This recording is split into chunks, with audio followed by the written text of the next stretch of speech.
Hello, how you guys doing? James here. Hope you had a good weekend. About to get ready for the weekday. Um, I'm gonna do it with this in this video. I'm gonna show you about young white males, and some of them have made a very bad decision, like any other male.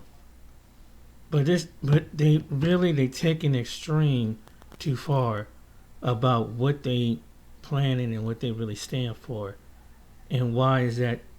They, after the Charlie Kirk and MAGA situation, some of these people have gone way off the deep end. But this one content creator, I forgot his page, but he's gonna point. Shout out to, I forgot his name, but I'm Steve. Welcome back to the channel. Welcome back to another video. I done lost my words. This is a crazy story. I saw this morning, and I gotta skip the intro. Listen, you see these two fucktards up here? This is why people should not be left alone to their own echoes of their mind, and you need to socialize people. These two idiots you see here are from Argyle, Texas, and they tried to plan the impossible, and I can't believe both of them were on board with this. These two people that you see up here, the crazy looking one with the hair, his name is Gavin Rivers Weisenberg. He's 21 years old, and he's of Allen, Texas. And the dude next to him, the clean cut idiot, his name is Tanner Christopher Thomas. He's from Argyle, Texas, so the other one's from Allen, Texas. My bad, he's 20 years old. So you got a 21-year-old and a 20-year-old coming up with an elaborate scheme to go to a foreign island, take it over by killing the men. I want you to hear me. They're going to kill all the men and then enslave all the women for sex, and then take the children and produce them type of movies that people shun. I swear to God, this was their idea. They were so ready to go through with this before they were caught that they were going to, you know what? Just listen to the story. You ain't going to believe what you're about to hear. Listen, I'm done with this. Electricity. It illuminates. It powers creativity. It enables breakthrough innovation. It's the power that sparks ambition and progress. You ain't gonna believe what you're about to hear.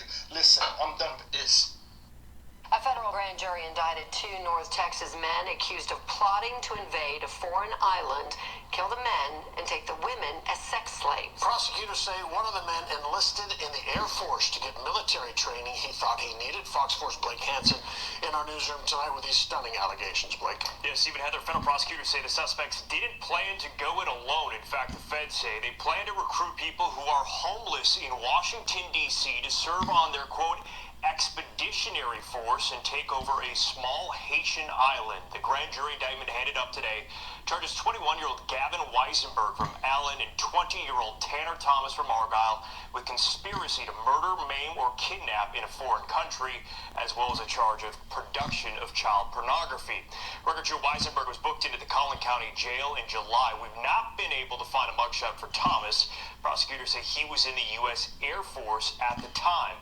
The place they are accused of plotting to invade is called Gonave Island. It is part of the Republic of Haiti. It's not small. In fact, that island has about 87,000 residents. Prosecutors say Weisenberg and Thomas plan to lead that expeditionary force by sailboats to the island, murder the men, take control of the island, and then turn the women into sex slaves, according to prosecutors. The feds say the plan dates back to August of last year. They say Weisenberg enrolled in a Rockwall Fire Academy to learn command and control protocols, but flunked out in February. They say he then traveled to Thailand to learn how to sail, but didn't enroll in the school due to the cost. The feds say Thomas, meanwhile, enlisted in the Air Force in January and in March changed his station assignment from Germany to Maryland to better coordinate the invasion and recruit the homeless population in D.C. We reached out to attorneys listed for Weisenberg and did not hear back. We could not find attorneys listed for Thomas. Prosecutors say they face up to life in prison if convicted on the conspiracy to murder charge. Stephen, Heather. All right, Blake Hansen in the newsroom. Thank you. So 11:37 on the East Coast and 8:37 on the West Coast. My name is Josh Breslow, and we've been following breaking news all throughout the morning, but we do have another developing story that we're keeping an eye on. This coming in moments ago from our Fox 4 Dallas team, and I do want to remind you and say here, viewer discretion is advised as some of the details are disturbing. Now, we're hearing that 2 North Texas men have been indicted for an alleged scheme to sail to a foreign island, murder all the men there, and enslave the women and children. Again, this information here coming from court documents, as they say the men planned and trained for nearly a year, that's according to legal documents, in an attempt, they say, to fulfill their, quote, rape fantasies. Gavin Rivers Weissenberg, 21 years old, of Allen, seen there on the left-hand side of your screen, and Tanner Christopher Thomas, 20 years old, have been indicted by a grand jury on counts of conspiracy to murder, maim, or kidnap in a foreign country and production of child pornography. The charges were given for the pair's extensive plans to travel to an island, which is part of the Republic of Haiti, to attempt a coup there. That's again according to the documents. Weissenberg and Thomas reportedly prepared from August 2024 to July 2025 to execute their plans, in which they allegedly intended to buy a boat, sail to that island, kill every man on the island, overtake it by force, and take the women and children as slaves. The island there does have a population, we're told, of about 87,000 people. From July 2024 to May 2025, the suspects apparently took classes to prepare for the coup. On August 5th of 2024, Weissenberg enrolled, we're told, at the North Texas Fire Academy in Rockwall.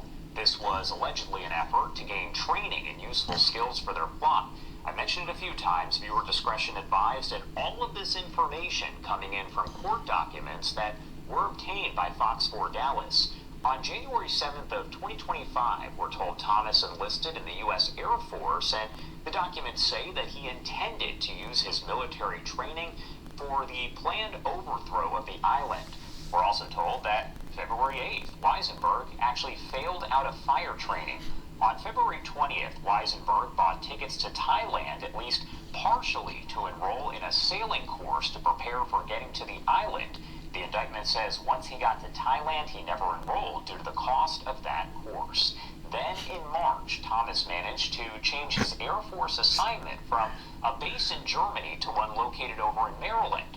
The indictment says this was both to stay in the U.S. to continue planning the coup and an attempt to recruit homeless people from the Washington, D.C. area to help.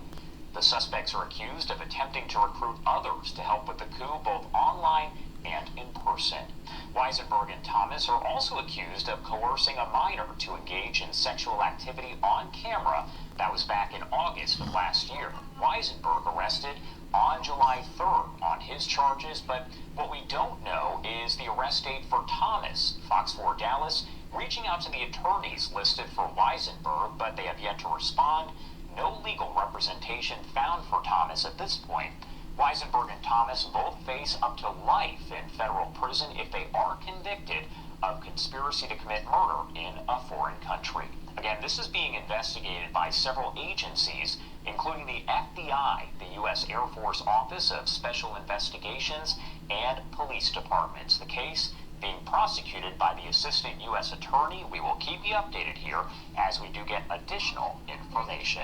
There you go. Dumbass dreamers.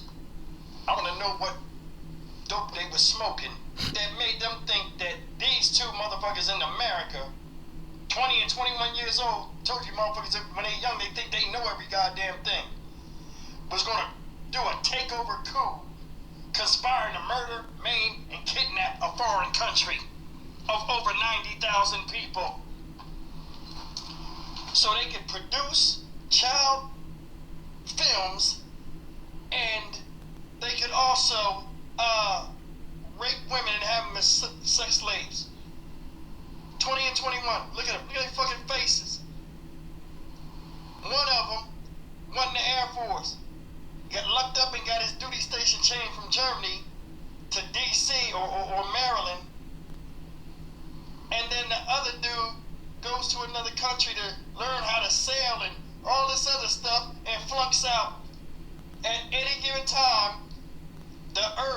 for them to commit this evil crime with all of the failures showing that it ain't gonna work because they ain't the right type of people to do this shit, they kept going with it. See that shit? People are stupid. They're dumb. Motherfuckers sit in basements, get high, and talk about what they like to do and say, you know what, let's fucking try to do it. Gonave Island. Right? That's messed up, but It it's true. said, investigators said they spent nearly a year learning Haitian Creole, so now they learning the language, and plan to purchase a sailboat, firearms, and ammunition to facilitate their invasion of Gonave, home of about 87,000 people. According to the indictment, Weisenberg, the crazy-looking one, enrolled in the Fire Academy for the purpose of obtaining training in command and control protocols that could be useful during the armed coup attack, but ultimately failed. And the other guy, Thomas, enlisted in the U.S. Air Force to acquire military skills relevant to the invasion plan. That right there had me screaming. I was laughing. I'm gonna tell you something. I wish they let them go over there and try that shit. They would have looked stupid as hell when they hit that land over there and ran up over that horizon, and them Zulus was mobilized and bust their ass like it was Zulu Dawn. It'll look something like this. Jamaica! Jamaica! Come and look at that shot!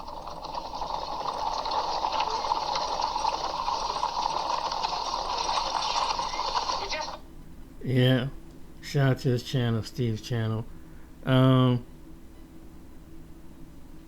and fellow soldiers, I'm the Professor, and this is the moment of truth. And now the Friday Crime Report. Santa Cruz, California, October 1st, 2019, 3 o'clock a.m. Tushar Artry was an Indian immigrant. His parents had immigrated to the U.S. so they could take advantage of the wealth made possible by foundational black American labor, and as a result, their son was able to start a company, Atranet, in 1996. Atranet is a web services agency for B2B technology. As a result, Artry became rich, and the 50-year-old tech bro lived lavishly in the Pleasure Point area of Santa Cruz. But he decided for his second act he would become a cannabis entrepreneur. He bought some land in the Santa Cruz Mountains and began growing weed with the intention of becoming a medicinal marijuana distributor. Autry's home was large and he had employees who were staying at the house with him. In the early morning hours of October 1st, 2019, Autry had been asleep, but not for long. Ear witnesses claimed that they heard loud male voices and banging. The commotion then moved outside with Autry screaming for help. Then the sound of a car driving away. That was when one of the guests called 911. And you could tell that this Autry character was considered to be a somebody by how law enforcement and prosecutors would treat this case. The sheriff's office responded to the 911 call in only 10 minutes. They found large amounts of blood out in the street. When they arrived, there was no sign of forced entry at the home, nor was there any sign that the place had been ransacked. There was a safe which had money in it, but investigators determined that the safe hadn't been opened. They also found that Autry's girlfriend's white BMW SUV was now missing. It took investigators 6 hours to track down the BMW's location. It was in the mountains where Autry had his cannabis farm. About 20 yards away from the vehicle, they found Autry's dead body. They determined that he had been both stabbed and shot. His hands had been bound with flex cuffs. The police canvassed the area around Autry's home and collected surveillance video from the neighbor's security cameras. They soon could see what had occurred. 3 men wearing hoodies walked up the street to Autry's home. One of them was carrying an assault rifle. After a while, Autry could be seen fleeing from the house, his arms bound behind his back. One of the assailants ran him down, tackled him, and then appeared to begin stabbing him. This first attacker only stopped long enough to switch places with one of his accomplices. This one then resumed stabbing Autry, who begins to bleed out. The one who had tackled Autry in the street then got into his girlfriend's SUV to use it as a getaway vehicle and to transport their victim to where they intended to kill him. But Autry surprised them by getting up and running away again. Though he didn't get far, he was bundled into the SUV and taken away. The home invasion and kidnapping was clearly about money, and whomever the assailants were, they were able to enter the home without anyone knowing it. So police suspected whoever they were, they knew the victim personally. While interviewing people to find out who might have had it in for Autry, 2 names came up more than once. Caleb Charters, age 18, and Stephen Lindsay, age 21. Both were in the National Guard. The two had worked for Autry on his cannabis farm for 2 weeks. Autry also let the young men into his home, but mostly so he could show them how lavishly he was living, which included showing them his safe. Investigators also found out that Autry was a harsh employer. He worked the two white men from dawn until dusk. A witness testified that things turned hostile after they had lost the keys to one of Autry's trucks on the farm. Autry berated them, saying his time was worth a lot of money, and as punishment he canceled their paychecks, which were supposed to have been for $2,000. A heated argument broke out between them, and Autry then forced Lindsay and Caleb to perform hundreds of push-ups before he would give them their check, which at this point was now for $1,400, $600 less than they were expecting. In fact, as it turned out, Autry had a reputation as a petty tyrant employer and was known for creating a toxic work environment, as well as withholding employees' pay if they displeased him. By this point in the investigation, Caleb and Stephen were now in Las Vegas. Police interviewed them, and they both claimed that they hadn't been in St. Cruz after they quit working for Autry. Months passed. The police made numerous appeals to the public. In the end, it was cell phone data from Charters and Lindsay that served to break the case. Police also arrested Caleb's brother Curtis, along with a family friend named Joshua Camps. After they were arrested, at least two of them began to talk to the police, and a picture emerged. After Autry withheld their pay, Lindsay and Caleb Charters began to form a plan to get some payback. The group believed that Autry kept $1 million in cash inside that safe. They recruited their friend, Joshua Camps, who was described as a wannabe cop with a gun fetish. He was the one who brought the assault rifle that night. Caleb had driven the vehicle, a blue sedan that the group used to go to Autry's home, and he also drove the vehicle to Autry's mountain farm where he collected the rest of his friends after the murder. And why was Camps involved? According to him, in a jailhouse letter that he wrote to Stephen Lindsay, he had been having money problems after his mother's death, and it was Curtis Charter who Camps said first approached him with the idea for how he could get some quick cash. Camps talked with Curtis's brother Caleb, who told him that Autry was a POS and had $1 million in cash in his safe. Camps claimed that he had said no originally, but that he changed his mind when they came to his house on the night of the killing. Camps then went on to write, "They told me the plan was to go to his place, take his money, steal his car, and that's it. But they also made it sound like he was some gangster dude and he would have muscle at his house, which was the point of the gun. I wasn't planning on shooting anyone. I was like, okay, even if we get caught, 4 years max." The letter continued, "Well, once things were in motion, I quickly learned that wasn't the whole plan. We tied him up, got the money, I laid him on the bed and started heading for the door. Nick grabbed him and started heading out the door. That's when stuff went really bad. The guy took off running. Nick chased, then tackled. I stabbed him. We got him in the car and took off. We got to the spot. The guy was messed up and bleeding out. I knew if we dumped him there, he would bleed out, so I decided to show mercy and just end it fast. I told him I was sorry and that none of this was supposed to happen, and then I ended it." Camps told police that he had shot Autry in the back of the head with the AR-15, and he even revealed where he had buried the murder weapon. Astonishingly, all 4 of them were charged with murder, not just Camps. That's astonishing because normally prosecutors almost never charge a group of white offenders collectively with the same offense. They usually reserve that kind of treatment only for black defendants. So I guess Autry or his family must have been really connected, given political donations or whatever, to be getting that kind of treatment from police and prosecutors. The 4 individuals had been arrested and charged back in March of 2020. But it would still be 5 years before prosecutors brought the case to trial. In March of this year, Stephen Lindsay was found guilty of home invasion robbery, kidnapping, and murder. In September, Curtis Charters was found guilty of the same charges, and on Wednesday of this week, Caleb Charters was found guilty of the exact same. Lindsay and Curtis have already been sentenced to life without the possibility of parole. Caleb comes up for sentence next month, and he'll most likely get the same. And as for Joshua Camps, he's waiting for his trial to resume. Even though he was the one who actually cooperated with prosecutors the most, he also confessed that he was the one who performed the actual kill. So in all likelihood, he's going away for life as well.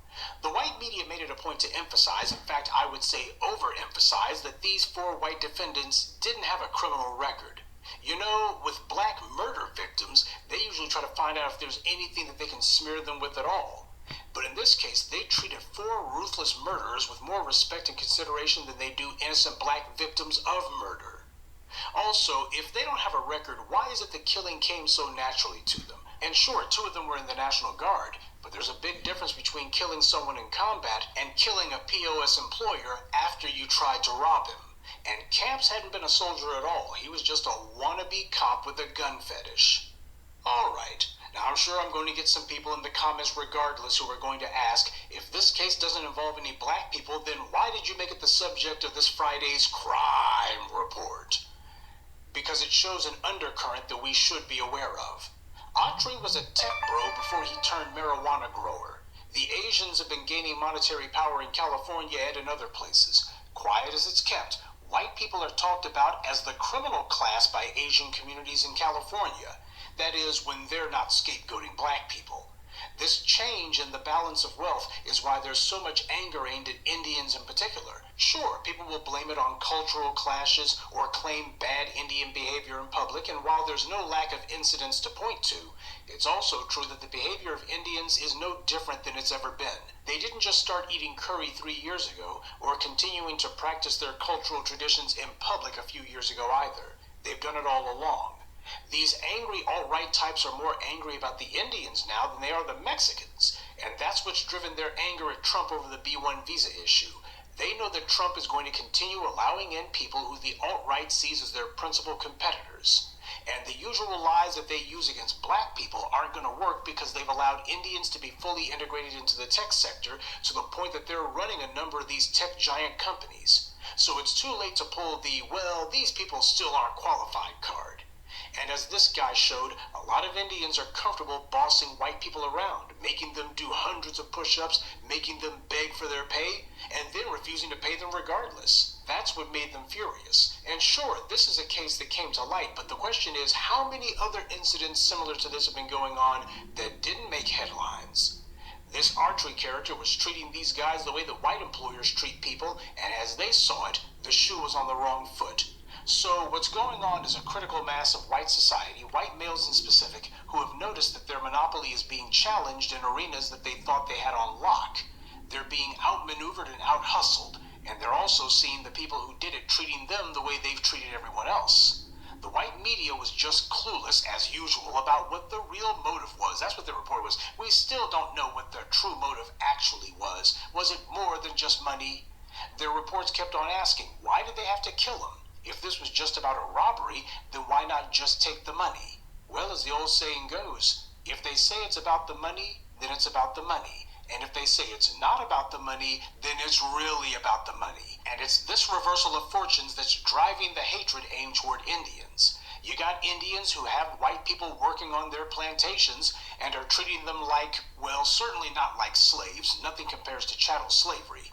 But they are being treated like serfs. They're being treated as if whiteness no longer conveys privilege. They're not in charge of anything. And in this case, they saw a man who clearly was not white, no matter what he may have thought of himself, and yet he was lording his fortune over them, reminding them that his time was valuable and theirs was not, and more importantly, he was making it clear that he could work these guys any way he wanted and then turn around and just not pay them.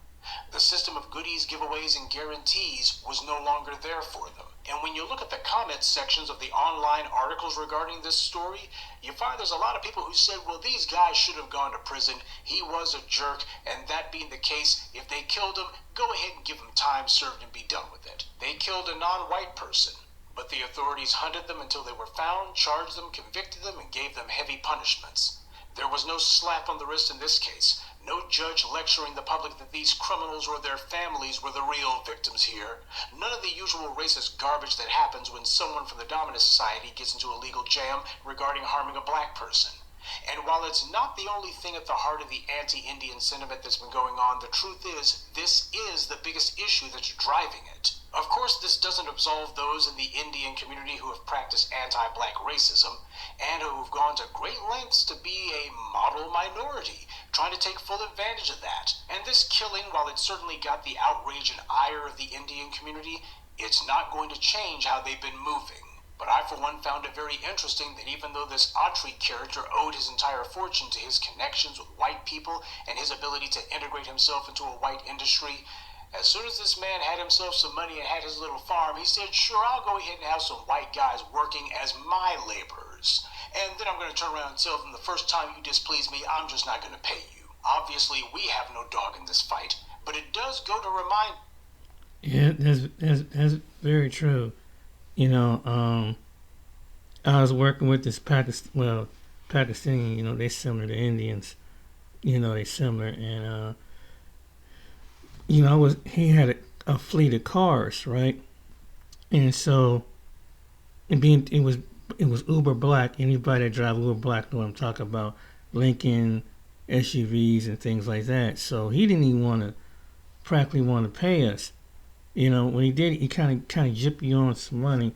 So and he did me like that. He did about 4 or 5 other people like that, and that were, you know, one guy was a Turkish guy, a couple guys, African guys, and a few other people, you know.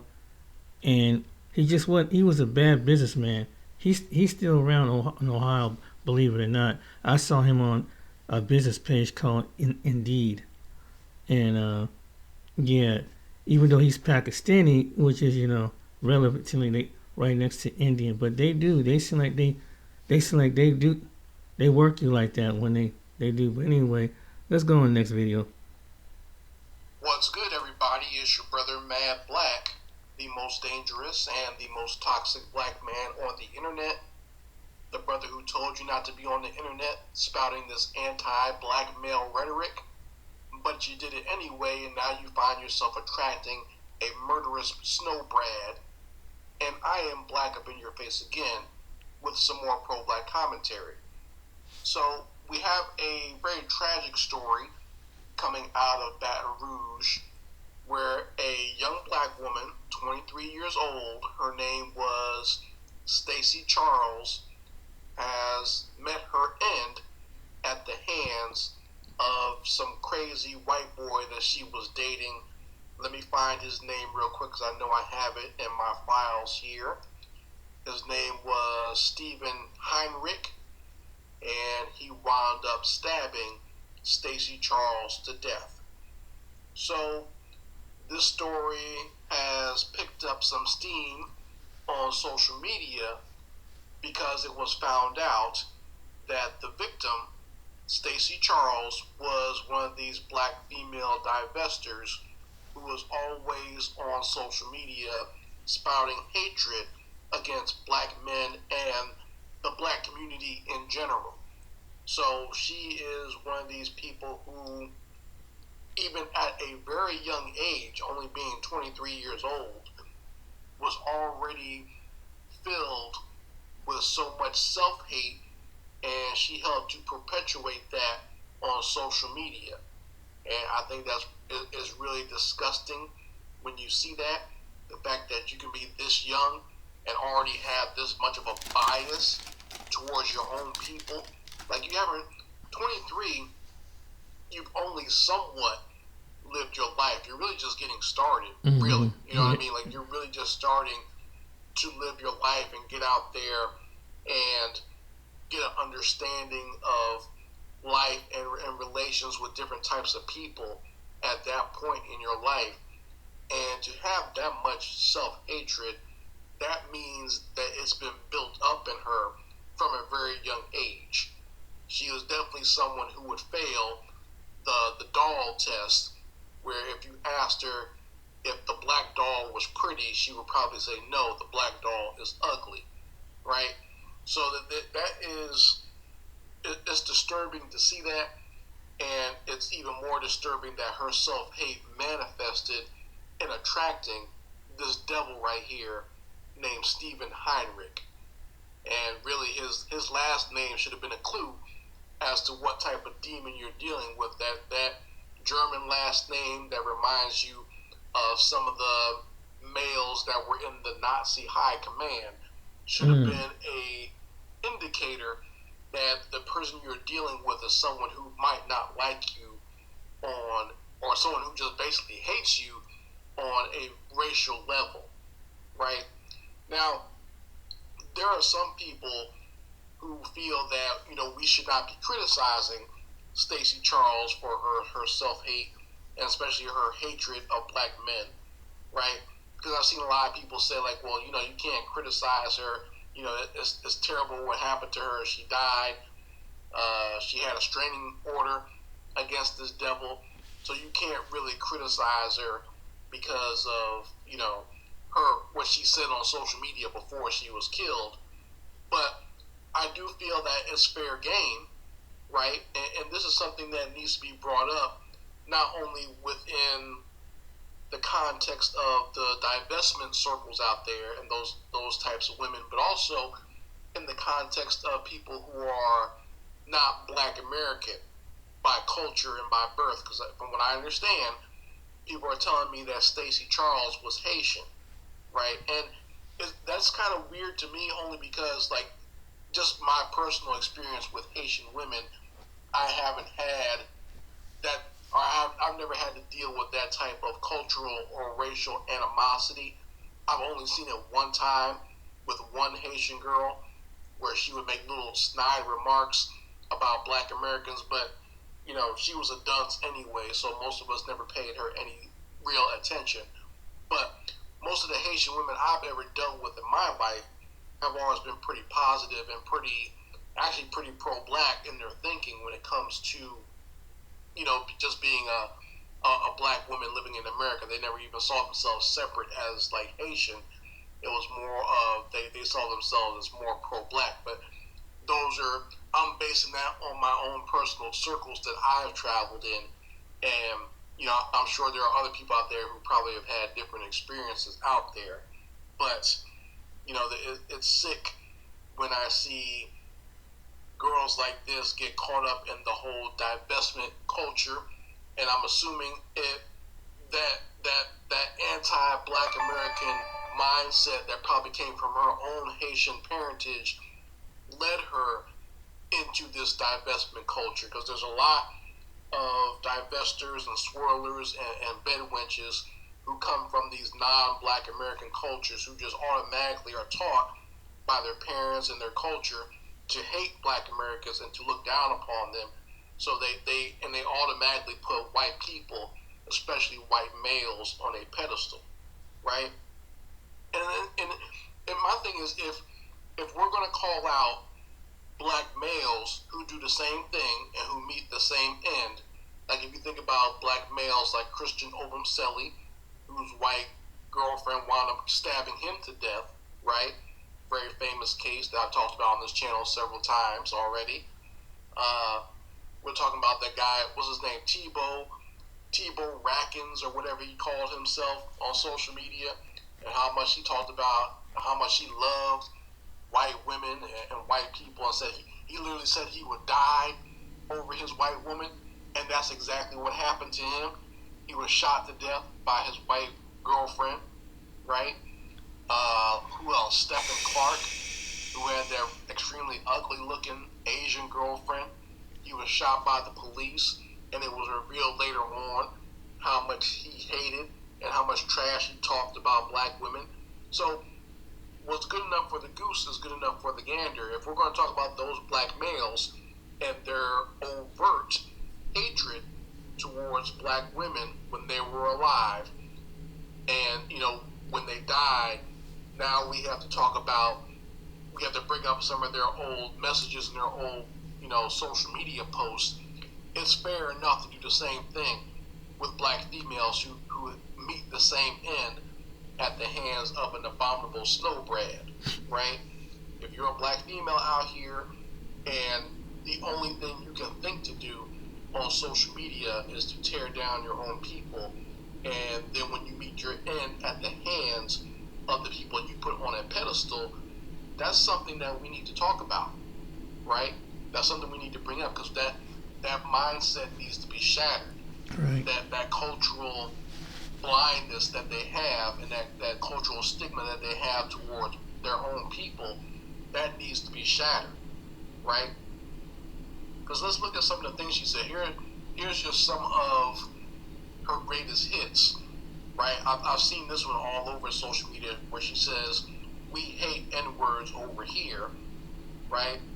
And when she says, the other one that I've seen that's been popular from her is, she said, "White people never seem to love me as much as I love them." Sigh. So even that means she realizes that white people did not love her the way that she loved them, the way that she put them on the pedestal the way that she was obsessed with them, Mm-hmm. right? She did not. She realized that love was not equal. It was definitely not mutual. It was definitely was not shared. It definitely was not reciprocated. But even so, she wanted to run out there and find her a white boy, and she was obsessed with finding one to the point where she found one named Stephen Henrik, and had to get a restraining order against him, and even had to post on her social media where she says, "I don't know if I want a white man anymore. They be having all types of problems." So, like, You you think? can almost say that that's like famous last words from a swirler, where she finally realized that these white men that she so craved and wanted to go after, and who she put on a pedestal, were not the shining gods on the hill that she had been, pedestalizing for so long.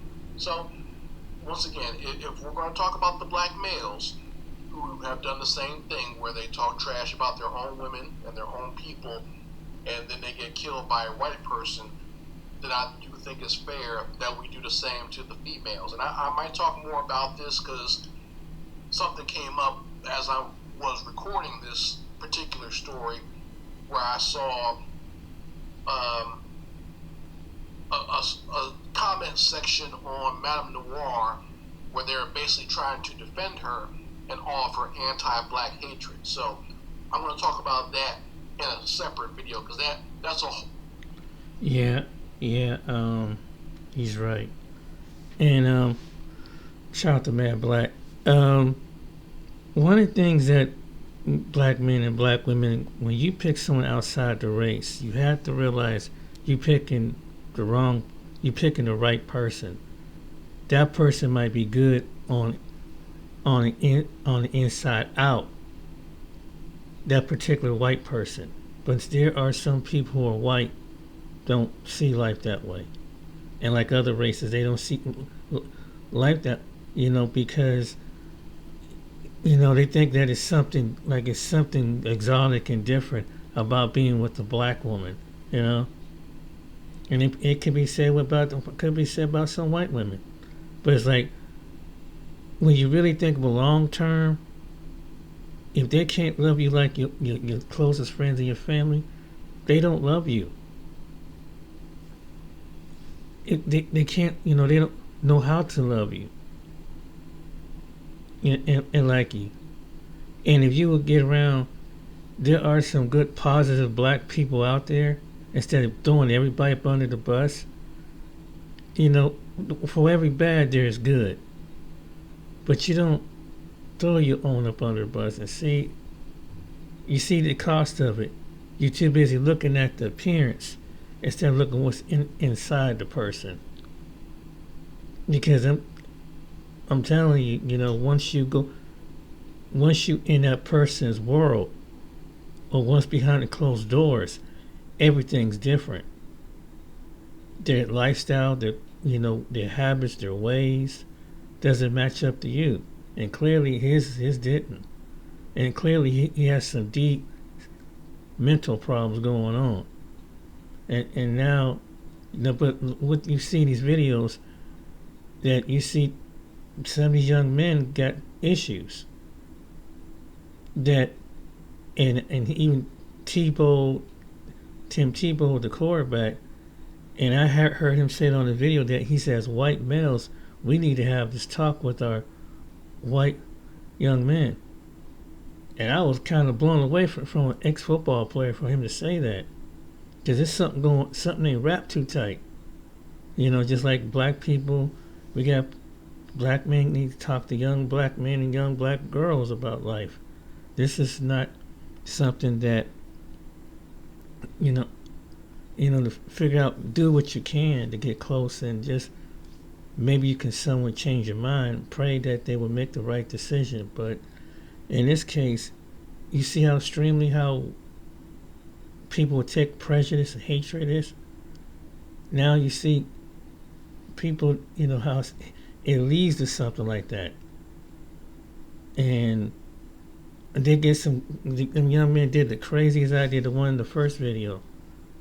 And what you think that would have happened when they went with the Haiti?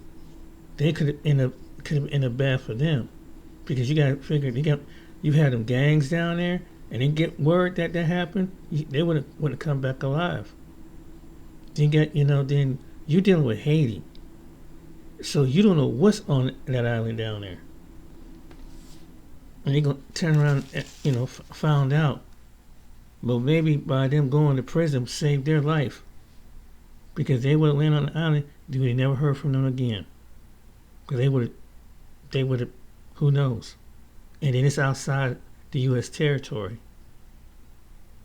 So, and I don't know if the U.S. territory have any ambassadorship in Haiti, because right now that's on the not go fly list. Not smart at all. But that's the obsession with someone from this generation of young men, be obsessed with something that someone in the 1700, early America would do. See how the past is? That they want to do the same thing what they used to do to the indigenous in people enslaved here. See how it passed down from generation to generation? Alright then, ladies and gentlemen, I won't go far with the lecture, but yeah, that's just how some people, they can't let it go. That's basically what it is. When black people want to listen, things go, and other people that think go, you got people like this that want to keep it up. There's the proof. And in the future, watch who you associate with, and don't throw your people on the bus. That's the purpose of this video. Okay then, hope you like this video, like and subscribe. Till next time, take care. See you on the next video.